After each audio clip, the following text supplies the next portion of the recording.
ભારતીય જનતા પાર્ટીની આંધ્રી અને બેરી સરકાર 2014 પછી જ્યારથી કેન્દ્રમાં આવી છે ત્યારે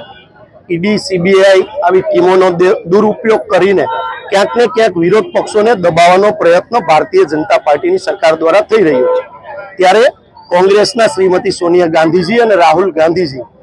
ઉપર જે ખોટા કેસ નેશનલ હેરાલ્ડ કરીને જે વર્તમાન પત્ર હતું જેની ઉપર અંગ્રેજોએ પણ બેન્ડ માર્યો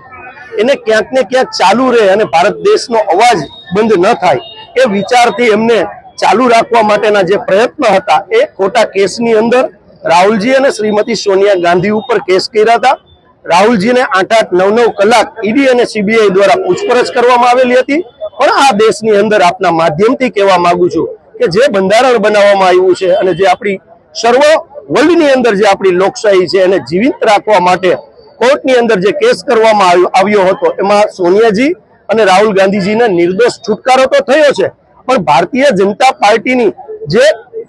ઈડી અને સીબીઆઈ નો જે દુરુપયોગ થતો હતો એના ઉપર ક્યાંક ને ક્યાંક સુપ્રીમ કોર્ટે લાલાક કરી છે। ઈડી અને સીબીઆઈ ને પણ ઠપકો આપવામાં આવ્યો છે। અંતે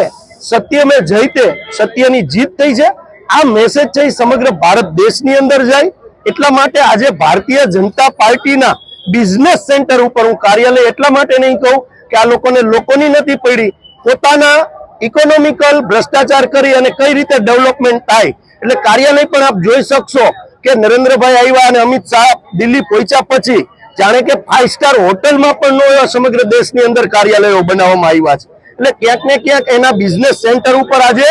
કોંગ્રેસ દ્વારા હલ્લાબોલનો કાર્યક્રમ રાખ્યો છે અને સત્ય મેં જયતે કરી અને અહીંથી અમે 500 મીટર જ